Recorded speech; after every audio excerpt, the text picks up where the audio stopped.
America. My name is Dylan John, and you are listening to Nature and the Nation.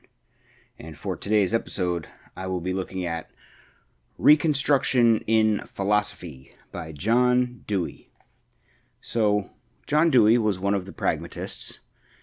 He's possibly the most well-known of them, with the exception of William James, but possibly more familiar to Americans than William James was, because William James passed away in 1910, and he released his book, Pragmatism, in 1908.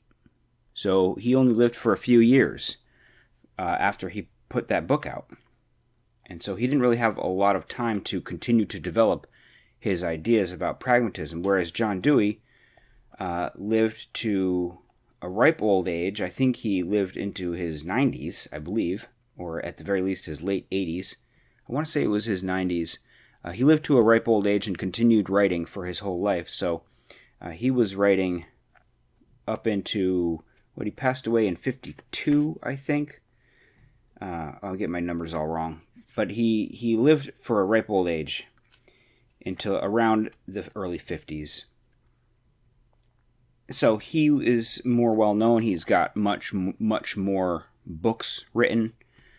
And so he's perhaps more well known than William James is as a pragmatist, despite the fact that James really came up with pragmatism with the assistance of Charles Peirce, but he really, put the book out called Pragmatism and laid the case for what it was. John Dewey took it in a new direction to some extent. John Dewey is really like a man of the left, a liberal, more specifically. He didn't consider himself a socialist. He considered himself a liberal. But a lot of his ideas was much more like probably center-left than center-right. He was probably more comfortable with some of the ideas of socialism than the ideas of like a hard right. He absolutely was not in favor of adherence to tradition. He was not a traditionalist by any stretch. He was kind of hostile to tradition. And he was very much in favor of rule by experts. I don't want to disparage Dewey, and I don't really want to say too much about what Dewey believed because I haven't read an awful lot of his work. I read this book here that I'm reviewing, and I've started on another of his books, but there's a lot of material out there, and I don't know as though I feel comfortable making broad statements about what John Dewey believes without having read more of his work. I don't really intend on reading or focusing at all on any of the work that he did regarding education, which was quite a bit. He talked a lot about education. It was one of his major points. But I do think he was definitely right in pointing out just how important education is to the general shape of society. This is something that conservatives have taken a long time to catch up to. So John Dewey's ideas just became like the primary ideas in education for decades upon decades, until critical theory kind of took over as the primary theme of education. John Dewey's ideas about progressivism, I guess, his ideas about changing and fixing society, identifying problems in society and fixing those problems. So he kind of thought that there were problems all riddled throughout society, and that those problems were like leftovers from previous mistakes that had been made in the creation of culture. And the job of philosophy and the job of modern thinkers was to identify these sort of evils or social ills or what have you, and fix them, repair them, and eliminate them from society. And so he's very active in kind of social engineering. So could be said to be the father of social engineering in a way. I think he's definitely could be considered the father of the managerial state, as James Burnham put it, which is kind of morphed into the deep state as we understand it today. just like rule by experts. And he's really a proponent of democracy, but I think there might be some conflict between, I mean, I guess there must be some conflict between raw democracy and rule by experts, but I think that he believes that we'll get to a point where, like, we're all experts. I don't know. I guess I have to read and understand John Dewey more to be able to speak really accurately about what he believes. And I tried with this book to really get a hold of his ideas, because it seems as though he used the opportunity to just lay out his case for what he believes the future of philosophy is going to look like. That's why it's called Reconstruction in philosophy. He believes in like rebuilding philosophy, what philosophy's objectives are, and how philosophy works. And he's very critical of what philosophy has done thus far. Well, not, I don't know, critical, but he points out a lot of the errors that philosophy has made, and believes that now is the time to repair those errors, basically. And so it really is sort of a bird's eye view of what he believes about our society and philosophy as such. Then he went back afterwards, almost 30 years later, because this was written in 1919, published in 1920. Then in 1948, he went back and this book was re-released, and he wrote a new introduction.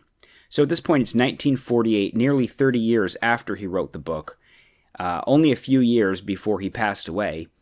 And he just kind of doubles down and says, he kind of says, well, you know, I still believe everything in this book, only more so. I'm not going to quote much from the introduction. The very last section I'm going to read is going to be from the introduction, just as a sort of way to illustrate where he winds up, where his ideas lead him to. And to me, it seems sort of absurd. And I want to point out that the absurdity that I see in that. But there are a lot of other sections I want to read here. This is a short book. It's like 164 pages. Not a long book, but there are a lot of sections I want to address. And it's kind of challenging book, not because he writes in gibberish or anything, or that it's like garbled, but he's very intelligent. He's a very intelligent guy, and he writes for very intelligent readers. And so it's really, you have to think and concentrate when you're reading to really get what he's saying. But I'm going to jump in and try to address a few of the points that he makes. And it's a challenge. It's challenging. I have a challenging relationship with John Dewey because as a pragmatist, I think he gets a number of things right. I mean, I consider myself a pragmatist. I think he gets a few of the basic ideas right, but then I think he draws the incorrect conclusions from those ideas because he fails to recognize a few important things. I think he fails to recognize the prevalence of unintended consequences, that you can't just go in and start changing things willy-nilly because you can't adequately predict what's going to happen. He doesn't really acknowledge an awful lot of the constraints and limitations of reason and intelligence. He really believes that reason and intelligence have tremendous powers to rebuild society in whatever way we want it to be. I think he does adhere, at least to some extent, to the unconstrained vision of Thomas Sowell, where he really believes that we can make society look like whatever we want if we put our mind to it. And I'll get to that in a minute. But let me jump into the first part that I wanted to read. So now keep in mind, this is 1919 that he delivers these lectures. So at this point in time, William James has been dead for 9 years. John Dewey is really the face of pragmatism at this time. And so I'm going to jump into what seems to be his most deliberate statement of what pragmatism is. It's not at the beginning of the book. It's page 128. This is the chapter on logical reconstruction. But in this part, he says the following. He says, quote, "If ideas, meanings, conceptions, notions, theories, systems are instrumental to an active reorganization of the given environment, to a removal of some specific trouble and perplexity, then the test of their validity and value lies in accomplishing this work. If they succeed in their office, they are reliable, sound, valid, good, true. If they fail to clear up confusion, to eliminate defects, if they increase confusion, uncertainty, and evil when they are acted upon, then they are false. Confirmation, corroboration, verification lie in works, consequences. Handsome is that handsome does. By their fruits shall ye know them. That which guides us truly is true. Demonstrated capacity for such guidance is precisely what is meant by truth. The adverb truly is more fundamental than either the adjective true or the noun truth. An adverb expresses a way, a mode of acting. Now, an idea or conception is a claim or injunction or plan to act in a certain way, as the way to arrive at the clearing up of a specific situation. When the claim or pretension or plan is acted upon, it guides us truly or falsely. It leads us to our end or away from it. Its active, dynamic function is the all-important thing about it, and in the quality of activity induced by it lies all its truth and falsity. The hypothesis that works is the true one, and truth is an abstract noun applied to the collection of cases, actual, foreseen, and desired, that receive confirmation in their works and consequences. So wholly does the worth of this conception of truth depend upon the correctness of the prior account of thinking that it is more profitable to consider why the conception gives offense than to expound it on its own account. Part of the reason why it has been found so obnoxious is doubtless its novelty and defects in its statement. Too often, for example, when truth has been thought of as satisfaction, it has been thought of as merely emotional satisfaction, a private comfort, a meeting of purely personal need. But the satisfaction in question means a satisfaction of the needs and conditions of the problem out of which the idea, the purpose and method of action arises. It includes public and objective conditions. It is not to be manipulated by whim or personal idiosyncrasy. Again, when truth is defined as utility, it is often thought to mean utility for some purely personal end, some profit upon which a particular individual has set his heart. So repulsive is a conception of truth which makes it a mere tool of private ambition and aggrandizement, that the wonder is that critics have attributed such a notion to sane men. As a matter of fact, truth as utility means service in making just that contribution to reorganization in experience that the idea or theory claims to be able to make. The usefulness of a road is not measured by the degree in which it lends itself to the purposes of a highwayman. It is measured by whether it actually functions as a road, as a means of easy and effective public transportation and communication. And so with the serviceableness of an idea or hypothesis as a measure of its truth. End quote. Okay, so we can see there he talks a little bit about how ideas, meanings, and conceptions, notions, theories, and systems are true to the extent to which they are functionally capable of guiding us to the end point to which they claim to be able to guide us to. They're judged by their results. He says, that which guides us truly is true. And he's talking about the criticisms of this theory of truth, which is really like the pragmatic theory of truth. And the criticism being that people seem to think that, well, if it makes you feel good to say this is true, then it must be true. Everybody's got their own truth. If it works for you, then it's true for you. And that's not really what pragmatism is. It's not this sort of individualized, everybody has their own truth type of approach. He says that it's not for, he said it's not to be manipulated by whim or personal idiosyncrasy. He says, so repulsive is a conception of truth which makes it a mere tool of private ambition. The wonder is that critics have attributed such a notion to sane men. In other words, it's ridiculous to try to make the claim that that's what pragmatism is. Nobody believes that truth is whatever works for you specifically. The idea is that truth is measured by whether a claim is able to bring about the result that the notion proposes.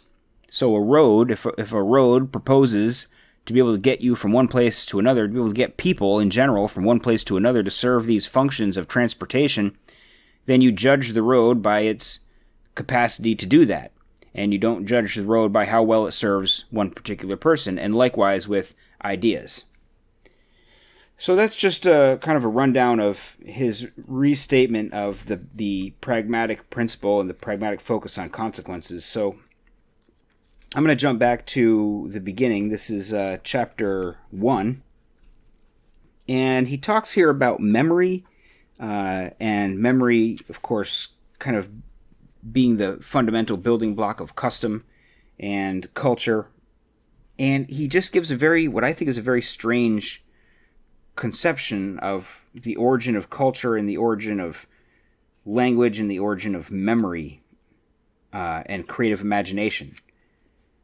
And I think I just was kind of mind blown when I read this, and this is right from the beginning of chapter 1. He says, quote, "Man differs from the lower animals because he preserves his past experiences. What happened in the past is lived again in memory. About what goes on today hangs a cloud of thoughts concerning similar things undergone in bygone days. With the animals, an experience perishes as it happens, and each new doing or suffering stands alone. But man lives in a world where each occurrence is charged with echoes and reminiscences of what has gone before, where each event is a reminder of other things. Hence he lives not, like the beasts of the field, in a world of merely physical things, but in a world of signs and symbols. A stone is not merely hard, a thing into which one bumps, but it is a monument of a deceased ancestor. A flame is not merely something which warms or burns, but is a symbol of the enduring life of the household, of the abiding source of cheer, nourishment, and shelter to which man returns from his casual wanderings. Instead of being a quick fork of fire which may sting and hurt, it is the hearth at which one worships and for which one fights. And all of this which marks the difference between bestiality and humanity, between culture and merely physical nature, is because man remembers, preserving and recording his experiences. The revivals of memory are, however, rarely literal. We naturally remember what interests us, and because it interests us. The past is recalled not because of itself, but because of what it adds to the present. Thus, the primary life of memory is emotional rather than intellectual and practical. Savage man recalled yesterday's struggle with an animal, not in order to study in a scientific way the qualities of the animal, or for the sake of calculating how better to fight tomorrow, but to escape from the tedium of today by regaining the thrill of yesterday. The memory has all the excitement of the combat, without its danger and anxiety. To revive it and revel in it is to enhance the present moment with a new meaning, a meaning different from that which actually belongs either to it or to the past. Memory is vicarious experience, in which there is all the emotional values of actual experience without its strains, vicissitudes, and troubles. The triumph of battle is even more poignant in the memorial war dance than at the moment of victory. The conscious and truly human experience of the chase comes when it is talked over and reenacted by the campfire. At the time, attention is taken up with practical details and with the strain of uncertainty. Only later do the details compose into a story and fuse into a whole of meaning. At the time of practical experience, man exists from moment to moment, preoccupied with the task of the moment. As he resurveys all the moments in thought, a drama emerges with a beginning, a middle, and a movement toward the climax of achievement or defeat. Since man revives his past experience because of the interest added to what would otherwise be the emptiness of present leisure, the primitive life of memory is one of fancy and imagination rather than of accurate recollection. After all, it is the story, the drama, which counts.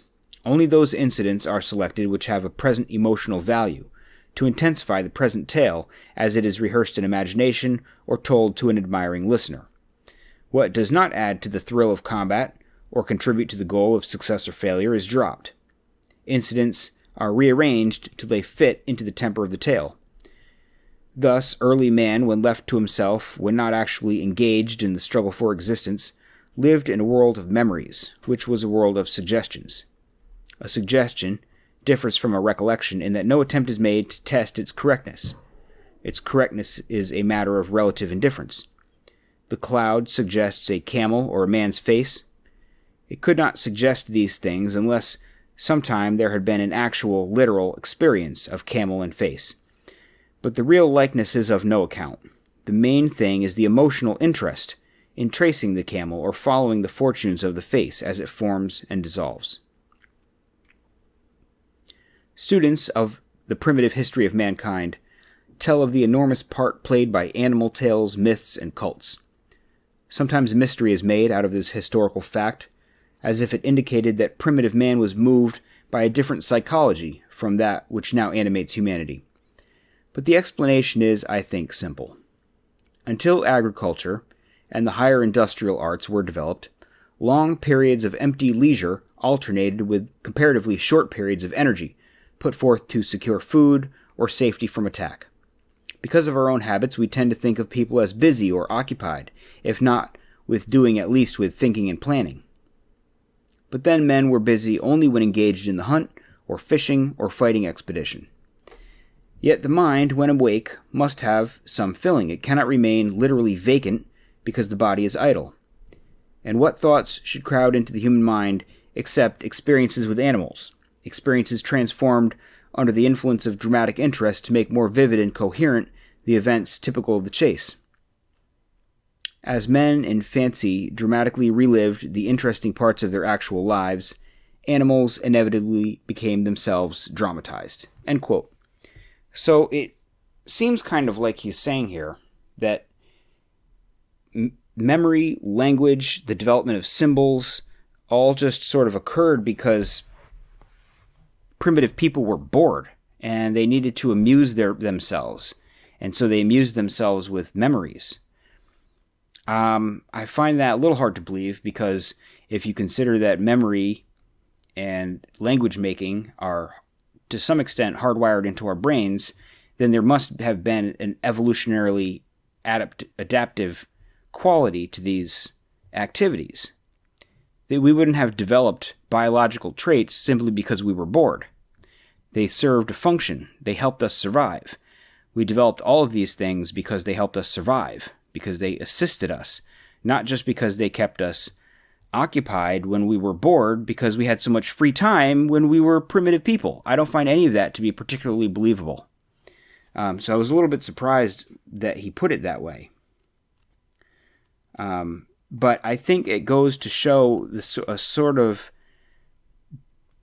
basis for a dismissive attitude to pre-existing cultures and pre-existing customs that he has. He doesn't perceive it as particularly valuable in and of itself. So jumping from there to this next section, he's talking, this is in the chapter, some historical factors. He walks up through history a little bit and the history of knowledge and science and exploration. In this section, he says, quote, "The absurdity is obvious of trying, in a few paragraphs, to summarize movements in industry, politics, and religion, whose influence is still far from exhausted, and about which hundreds and thousands of volumes have been written. But I shall count upon your forbearance to recall that these matters are alluded to only in order to suggest some of the forces that operated to mark out the channels in which new ideas ran. First, there is the transfer of interest from the eternal and universal to what is changing and specific, concrete, a movement that showed itself practically in carrying over of attention and thought from another world to this, from the supernaturalism characteristic of the Middle Ages to delight in natural science, natural activity, and natural intercourse.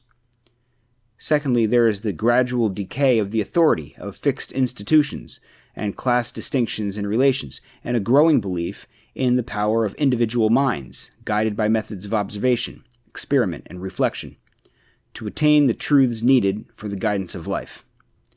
The operations and results of natural inquiry, gained in prestige and power at the expense of principles dictated from high authority.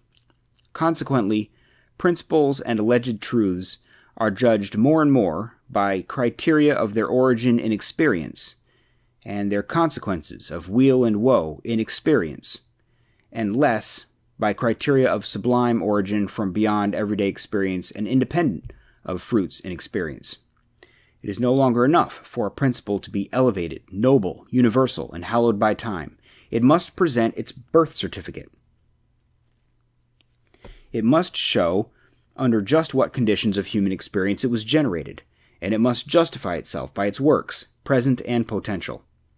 Such is the inner meaning of the modern appeal to experience as an ultimate criterion of value and validity. In the third place, great store is set upon the idea of progress. The future, rather than the past, dominates the imagination. The golden age lies ahead of us, not behind us. Everywhere, new possibilities beckon and arouse courage and effort. The great French thinkers of the late 18th century borrowed this idea from Bacon and developed it into the doctrine of the indefinite perfectibility of mankind on earth. Man is capable, if he will but exercise the required courage, intelligence, and effort, of shaping his own fate. Physical conditions offer no insurmountable barriers. In the fourth place, the patient and experimental study of nature, bearing fruit in inventions which control nature and subdue her forces to social use, is the method by which progress is made. Knowledge is power, and knowledge is achieved by sending the mind to school, to nature, to learn her processes of change. End quote. Okay, so he's talking about the change in ideas and knowledge over time, and maybe the immediate pre-Enlightenment years. He mentions a couple of points, 4 of them, and I'm going to just review them real quick. So the first change was the transfer of interest from the eternal and universal to the changing, specific, and concrete. In other words, he says, carrying over of attention and thought from another world to this world, from supernaturalism to delight in natural science. So less concentration on some eternal, universal forms of knowledge, like the ideals, a permanent, unchanging ideal, a permanent, unchanging truth, to knowledge about the everyday world of changing things.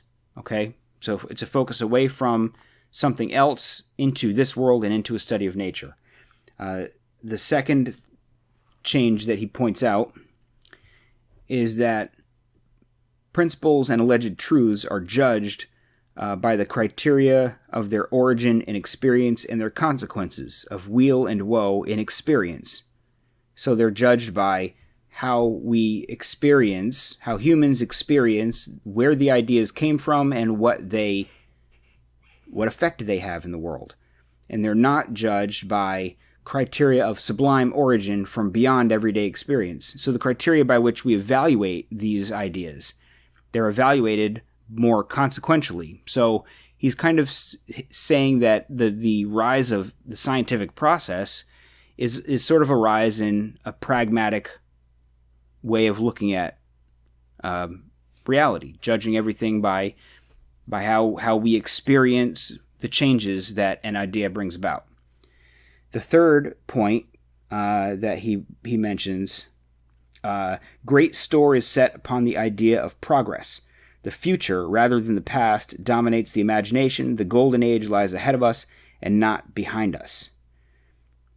So this is like kind of, he's tying these ideas in that, well, because we've developed this science and we've moved away from false ideas and toward true ideas through the study of science, that indicates a sort of progress that in the future we will continue to develop more new, accurate ideas. Our knowledge of the world will improve over time as we develop, and therefore our focus should be on the future and what we're going to learn in the future and what we're going to do in the future, and not on the past, because the past is inferior to the future. The past is inferior to the present because our scientific knowledge was less then and more now. We have a more accurate view now than we did then, therefore the present is superior, and with this continuing trend of the expansion of knowledge, the future will be even better than the present. And so this is this very forward-looking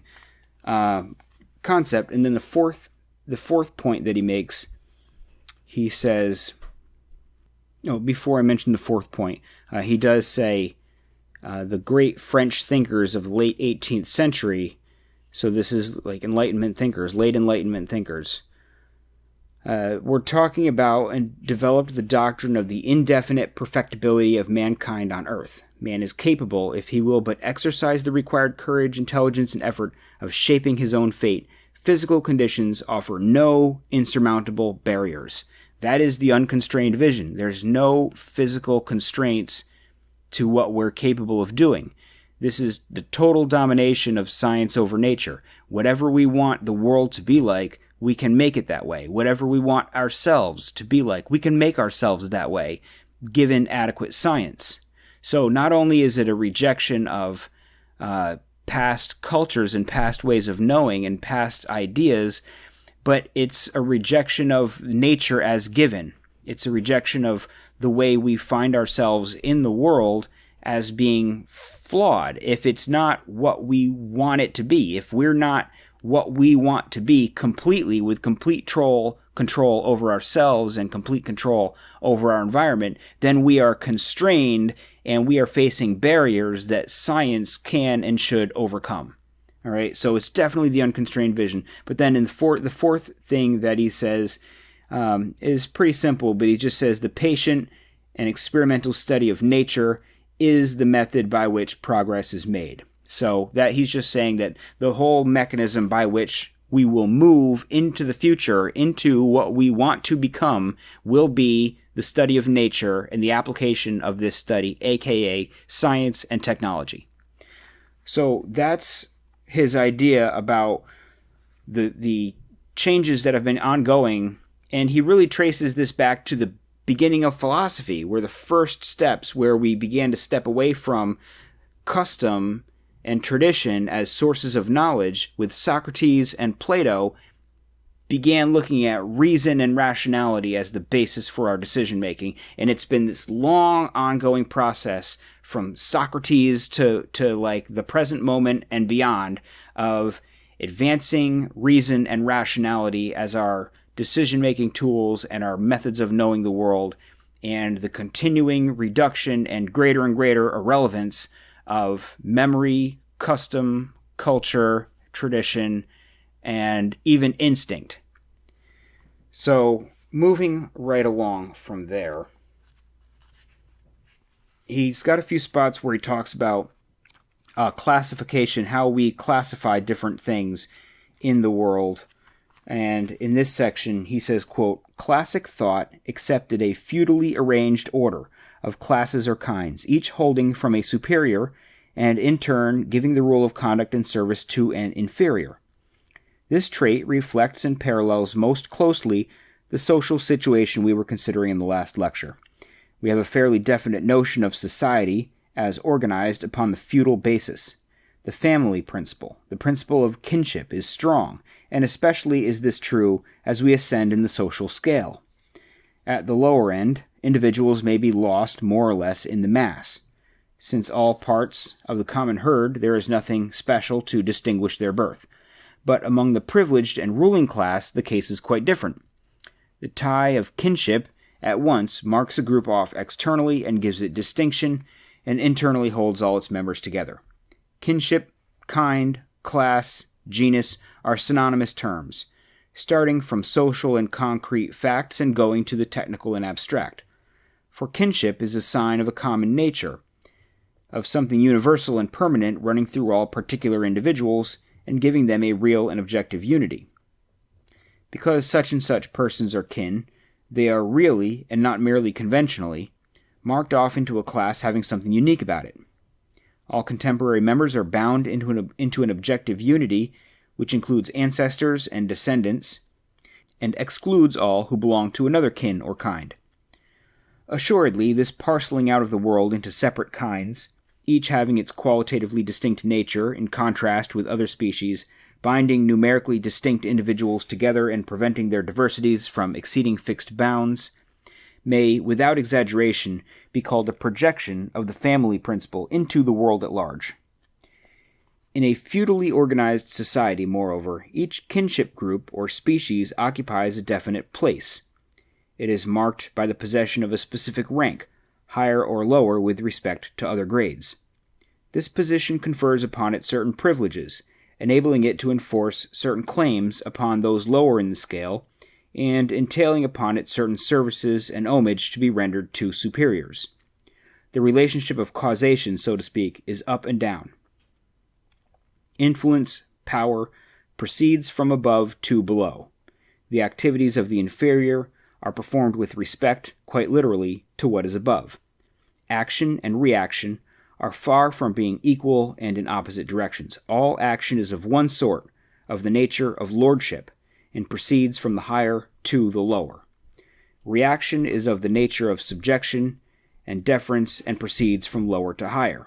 The classic theory of the constitution of the world corresponds point by point to this ordering of classes in a scale of dignity and power. End quote. Okay, so he's saying basically that there's the family unit of parent-child has sort of hierarchy in it, and this is extended and expanded into the general social classes and social structures and the feudal structure of lordship, of having somebody in charge and somebody else following instructions. This kind of breaking down of things into classes and arranging these classes in sort of hierarchies is the old way of doing things. And this seems like, his whole agenda really is moving away from a feudal mindset. His focus on democracy is certainly contrary to his criticism. That doesn't really sound like a really strong criticism in that section, but ultimately he is criticizing this sort of feudal way of looking at the world in the way it categorizes things, and particularly the way it arranges hierarchies of categorizations. So in some sense, he's sort of opposed to that sort of hierarchical categorization, and particularly he's opposed to it when it's based on some sort of kinship or kin groups.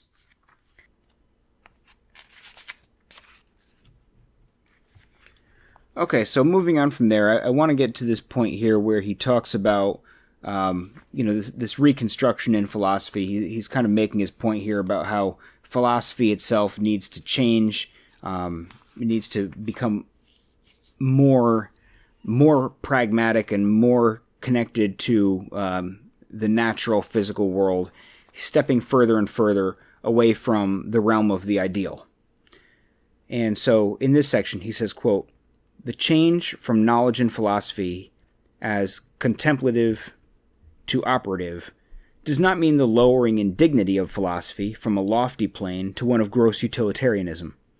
It signifies that the prime function of philosophy is that of rationalizing the possibilities of experience, especially collective human experience. The scope of this change may be realized by considering how far we are from accomplishing it. In spite of inventions which enable men to use the energies of nature for their purposes, we are still far from habitually treating knowledge as the method of active control of nature and of experience. We tend to think of it after the model of a spectator waving a finished picture, rather than that of an artist producing the painting. Thus there arise all the questions of epistemology with which the technical student of philosophy is so familiar, and which have made modern philosophy in especial so remote from the understanding of the everyday person, and from the results and processes of science. For these questions all spring from the assumption of a merely beholding mind on one side, and a foreign and remote object to be viewed and noted on the other. They ask how a mind and world, subject and object, so separate and independent, can by any possibility come into such relationship to each other as to make true knowledge possible. If knowing were habitually conceived of as active and operative, after the analogy of an experiment guided by hypothesis, or of invention guided by the imagination of some possibility, it is not too much to say that the first effect would be to emancipate philosophy from all the epistemological puzzles which now perplex it. For all these arise from a conception of the relation of mind and world, subject and object, in knowing, which assumes that to know is to seize upon what is already in existence.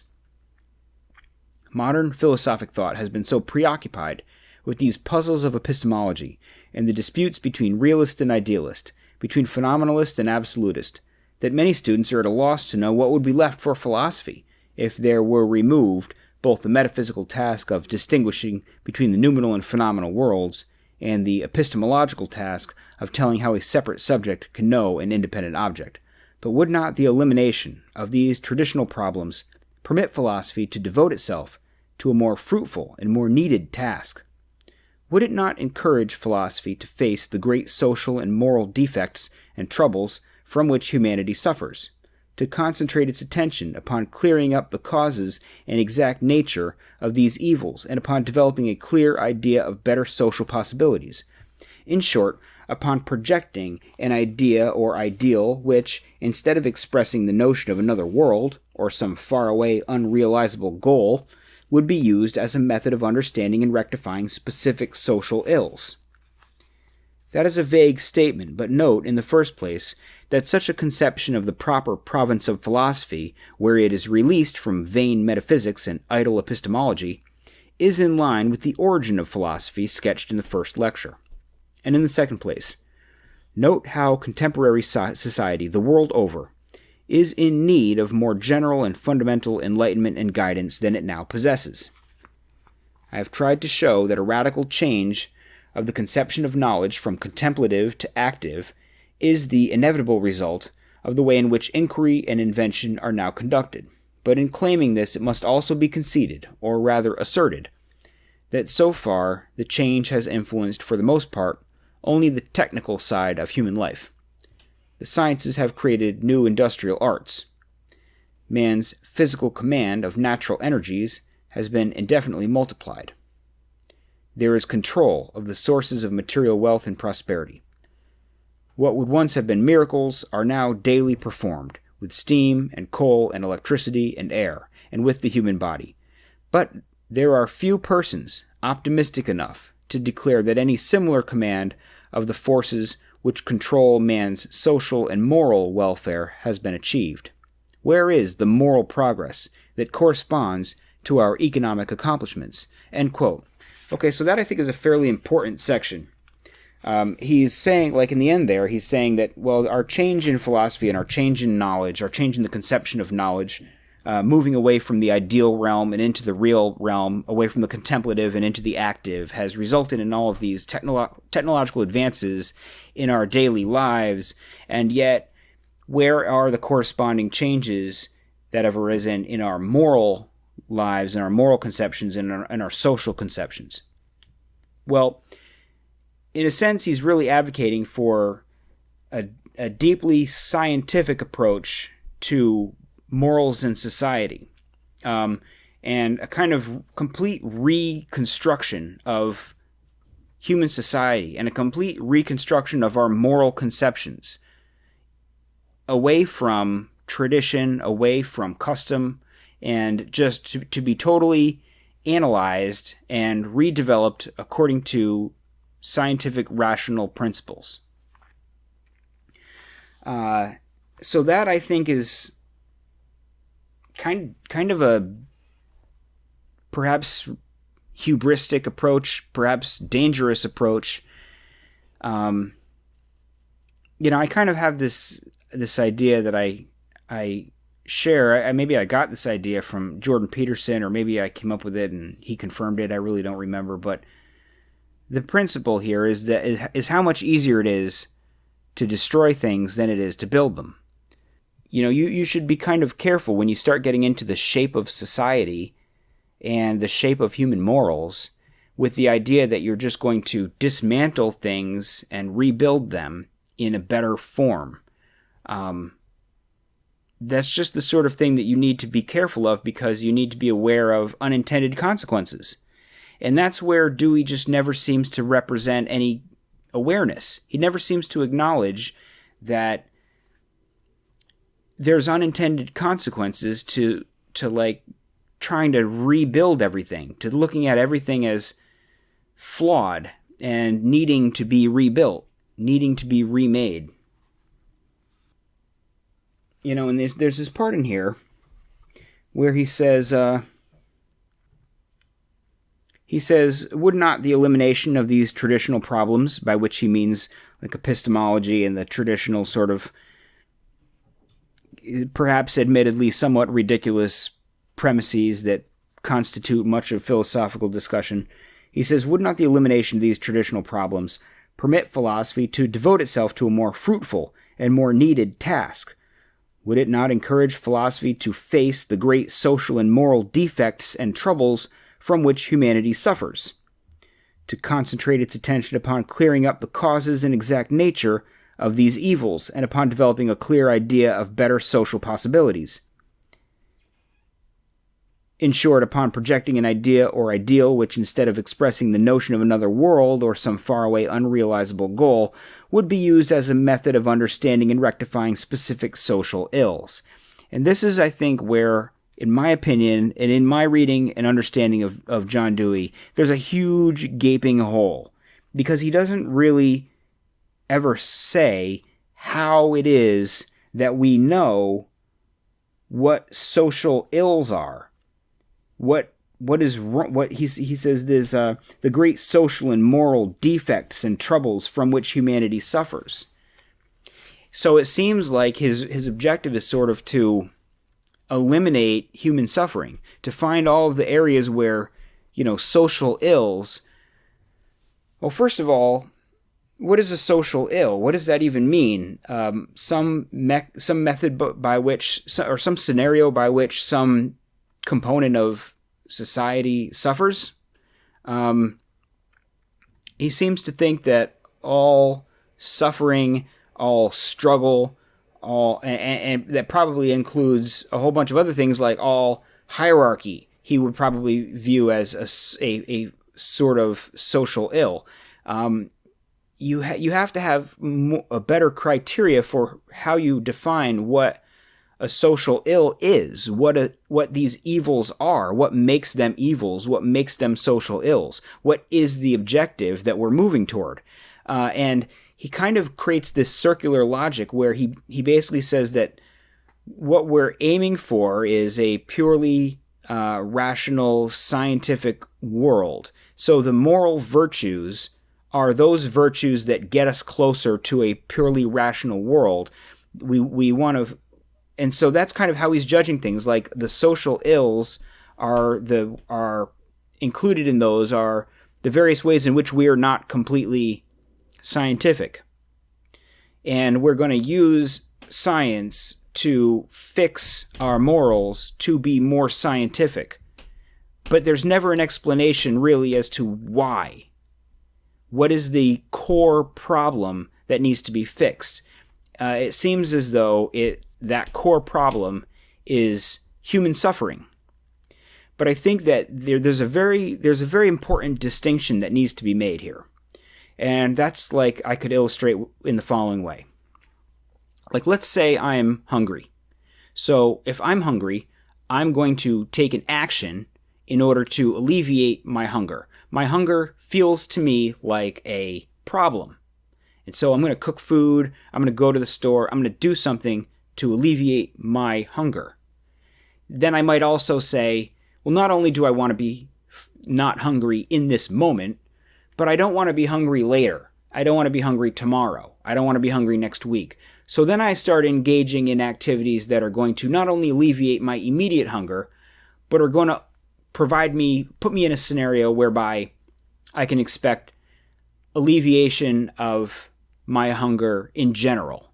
So that if I'm hungry, I'm going to be able to have a way to alleviate that hunger. And then we can expand that and say, I don't want my family to be hungry. So I want to make sure I have food in the house to feed my family, circumstances in which my family is not hungry. And then I can expand that and say, I want, my community. And then you just expand it and expand it and expand it. And ultimately, you wind up creating this scenario where you're saying you want to eliminate hunger as such, as a component of human existence. There will be no hunger anywhere for anyone ever, would be the end result. And hunger and, it's like a motivating force in the world. If you make a scenario whereby nobody would ever be hungry ever for any reason, then nobody would have any motivation to ever do anything or engage in the procedures that any living thing engages in order to alleviate their own hunger. If you have your own hunger, you work to feed yourself, right? You do things in the world, you act in the world to feed yourself. But if I have somebody else who has taken it upon himself to make sure that circumstances exist where I never get hungry ever for any reason, because hunger as such is a social ill, then I have no motivation to ever do anything to alleviate my own hunger. Like, these social ills, they're motivators. They're the reason why we do things and why we act in the world we're continually engaging with our suffering. Suffering's part of the human condition. It's the primary driver for any person to do anything. And so, like for example, you might want to, if there's an injustice that occurs in the world, you want to resolve this injustice. And let's not worry at the moment for what justice is. But let's just say someone has been killed, right? You want to find the person who killed them and punish them appropriately, okay? So you have this particular injustice that you want to solve. And you can be frustrated with the fact that, if the murder's never solved, the person's never caught, justice has never been served, and that might frustrate you, okay? And you might want a scenario where more people are going to, get caught, and there's not going to be so many people that get away with murder, for example. But you shouldn't take it upon yourself to believe that you can ever create a world in which there is no injustice. That, you take it to a point where you've gone from an individual circumstance, like this injustice needs to be resolved, to saying all injustice needs to be resolved, and then sort of preemptively saying, well, if we're aiming to solve injustices, then we're also aiming to solve injustice as such, and somehow we can get to a world where there is no injustice. And then every time the mere fact of existence of injustice, or the mere fact that somebody somewhere is hungry, is taken as like a defect in the world. The world is defective by the extent to which injustice exists, or the world is defective to the extent to which anybody is hungry. And that takes like a normal circumstantial situation that you need to solve and begins applying it to like this grandiose social ills, these social problems, these problems no longer a problem that a person has, but a problem that society has. Society has a problem where hunger exists or injustice exists or whatever exists in the world, rather than accepting that hunger and injustice and various things are parts of the human condition, and that we can't hate our society because it contains these components of the human condition. So that's, I think, where he starts really going astray, taking what seems like a sort of logical, I tend to agree that, we should bring philosophy more into the world of the tangible and more into the world of the specific situations, and not on this sort of ideal, make-believe plane of contemplative things that sometimes can just seem meaningless and wordplay rather than practical philosophy.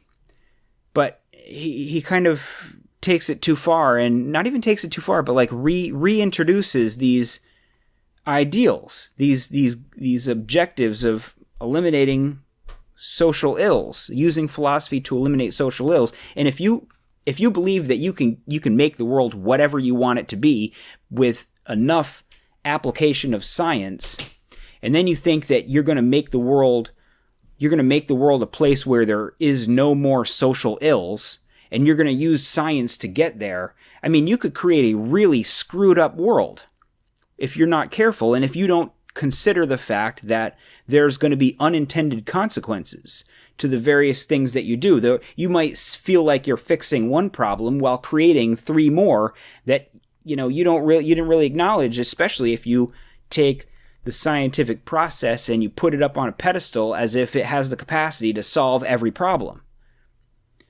You can create some really screwed up situations and some really big problems. Like if you look at climate change, that's a huge unintended consequence of the application of technology. And there's this general idea that, well, we're going to solve it with the application of additional technology. As if the application of the additional technology couldn't possibly have any unintended consequences, despite the fact that the previous application of technology had potentially catastrophic unintended consequences. That's like this huge hubristic blind spot that I think John Dewey has. Anyway, moving along from there. So at this point, I'm going to go ahead and jump back. I had a few other spots I was considering reading, but I just want to jump to this part here from the introduction, where he comes back to this nearly 30 years later and looks at some of the things that he had previously written and really just doubles down on all of his previous statements. And to me, this seems a little, I don't know, I find it a little insane. So this is what he says. Quote, "The view of what philosophy needs in order to be relevant to present human affairs, and to regain the vitality it is losing, is not concerned to deny that the entry of science into human activities and interests has its destructive phase. Indeed, the point of departure for the view here presented regarding the reconstruction demanded in philosophy is that this entry, amounting to a hostile invasion of the old, is the main factor operating to produce the present estate of man. And while the attack upon science, as the responsible and guilty party, is terribly one-sided in its emphasis upon the destruction involved and in neglect upon the many and great human benefits that have accrued, it is held that the issue cannot be disposed of by drawing a balance sheet of human loss and gain with a view to showing that the latter predominates. The case, in fact, is much simpler. The premise on which the present assault upon science depends is that old institutional customs, including institutional belief, provide an adequate, and indeed a final, criterion by which to judge the worth of consequences produced by the disturbing entry of science. Those who maintain this premise systematically refuse to note that science has a co-partner in producing our current situation.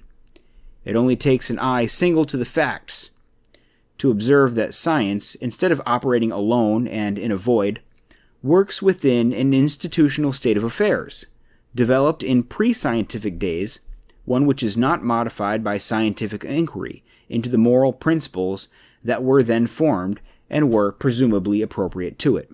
One simple example shows the defection and distortion that results from viewing science in isolation. The destructive use made of the fission of the nucleus of an atom has become the stock in trade of the assault upon science. What is so ignored as to be denied is that this destructive consequence occurred not only in a war, but because of the existence of war, and that war, as an institution, antedates by unknown millennia the appearance on the human scene of anything remotely resembling scientific inquiry. That in this case destructive consequences are directly due to pre-existent institutional conditions is too obvious to call for argument. It does not prove that such is the case everywhere and at all times, but it certainly cautions us against the irresponsible and indiscriminate dogmatism now current. It gives us the definite advice to recall the unscientific conditions under which morals, in both the practical and the theoretical sense of that word, took on form and content. The end in view, in calling attention to a fact that cannot be denied, but that is systematically ignored, is not the futile, because totally irrelevant purpose of justifying the work of scientific inquirers in general or in special cases. It is to direct attention to a fact of outstanding intellectual import. The development of scientific inquiry is immature. It has not, as yet, got beyond the physical and physiological aspects of human concerns, interests, and subject matters. In consequence, it has partial and exaggerated effects. the institutional conditions into which it enters, and which determine its human consequences, have not, as yet, been subjected to any serious, systematic inquiry worthy of being designated scientific." End quote. Okay, so what he's saying here is that he uses the detonation of nuclear weapons in World War II as his example. And he says people who are attacking science as causing a sort of destructive scenario. He says, first of all, you have to add up, you have to consider that you can't just look at all the bad things that science has done. You have to also add up a list of all the good things that science has done. Again, what qualifies something as good or bad isn't really set in stone. He has a part in here where he talks about morals, but I don't think he really like closes this question of what makes something go on one side or the other side, you know. Presumably, if you eliminate disease, that goes on the one side, the good side. But disease has a function in the world. It's a type of, you know, it's caused by bacteria and stuff that has a niche in the world. And like if you eliminated bacteria, you know, the whole ecosystem would collapse. You know, disease has its own niche, it has its own function, and it's a living thing, and like you can't necessarily just say, oh, well, we've eliminated disease, that's a great thing. Oh, look, the population of the world is now approaching 10 billion people, and we're only able to have this huge number of people by having this huge infrastructure of food production and distribution that is potentially catastrophically collapsible in the event of, you know, a major crisis, and is having huge detrimental impacts on the environment, and yet we can't stop doing it because we've got so many people. You know, we can't stop all this massive big agriculture, you know, farming methods and everything else, and this huge international supply chains. We can't stop any of this stuff that we're doing because millions and billions of people will die. You know, maybe like it's not something that you should automatically put in the good column if you're not looking at the entirety of the consequences. But that's neither here nor there. He says, you know, it's not just a matter of putting stuff in the good column and putting stuff in the bad column and adding them up and seeing which column has more stuff in it. He says what you really have to do is you have to look at and understand the fact that science's entry into the world and the disruptions that it has caused, that happens because science has a co-partner. Science doesn't actually rule the world. We're still operating within a moral system that hasn't yet been subject completely to scientific control. And so if you look at the detonation of this nuclear bomb, you can't necessarily just blame the nuclear weapon, because the nuclear bomb's detonation happened in the context of a war. And war is this thing that is left over from the pre-scientific era. Science didn't create war. Science just created the nuclear bomb. So if you really want to think about it, you can't necessarily just blame science. You also kind of have to blame war. And I get the premise that he makes, but if you think about it, what do you think is more like? Do you think that war is going to be ended? You know, through the application of, war has always been with us ever since we became humans and before. There's always been war. And so the depth of hubris, I hate to keep using the word, but hubris and arrogance to think that, well, we'll just eliminate war. You know, if we're running the risk of annihilating the entire planet through nuclear war, right? The solution is just to, you know, the real problem lies in the fact that war exists. You're never going to get rid of war. War is going to exist forever. So to me, it seems like more prudent to, and I'm not saying that we're going to get rid of nuclear weapons either, but I will say that in the previous wars, in the past of war, you know, the further you go back in history, the smaller the the body count of these wars. And as you move into World War I and World War II and trench warfare and all of the, massive machine guns and bombs and nuclear weapons, and as technology advances, the death count of these wars goes up and up and up and up and up, and more people. And now we're in a situation where, in the scenario of total war, you're looking at a war that would, previously wars didn't encompass the planet. Now, wars encompass the entirety of the planet and have the potential for eliminating, probably not eliminating, but like seriously annihilating human civilization all over the world, with millions, if not billions of people dead, suffering, catastrophic damage to the environment. I mean, total war in the present era, really everything unleashed would be so catastrophic to our entire planet. And so the solution to this is that we're going to get rid of war. I'm just really skeptical that that's even feasible, or that anybody would propose that as a solution. We've never gotten rid of war. People thought before World War I, people thought that the social scenario of the balance of powers, the balance of European powers, no country gets too big, this sort of balance of powers approach was going to prevent war, that we thought that we had some kind of international arrangement, that we were like post-war, we had reached a post-war era. And then World War I happened, and it's like, oh, look, war's not really gone after all. And then World War II happened, and then nuclear weapons got dropped, and then we had the Cold War. The war's not going anywhere. That to me, that's really arrogant and presumptuous. And so that's kind of why I think, are you out of your mind? Like, you have to acknowledge that war exists, and war is going to exist. The odds of eliminating it are just so slim that you really should come up with a better strategy than like, we're just going to eliminate all things from the past, all things that are not scientific, not based on science, are just going to be somehow eliminated. And it just seems real far-fetched. And so I'm going to leave it at that.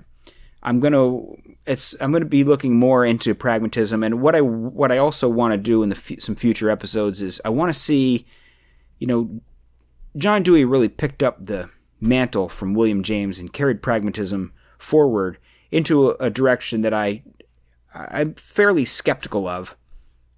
I want to see if there were other people who were advocating pragmatic ideas who leaned a little bit more to the conservative side. And I found a couple of them, although I don't think they're really as prominent in social sciences. They tend to be poets or novelists. The psychology departments and the sociology departments at that time and in the present were not particularly like chock full of conservatives. So that's in some upcoming episodes. I'm going to let this one end right here, and I'll talk to you next time.